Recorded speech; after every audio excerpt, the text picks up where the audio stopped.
Hi, today we'll discuss about the MCSA. So, there are some certification, server certification which is provided by the Microsoft.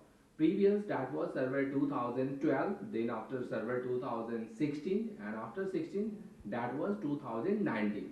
So here we have some server practical, like take example DNS, TSAP, FTP, Telnet, in fact Active Directory, network address translation.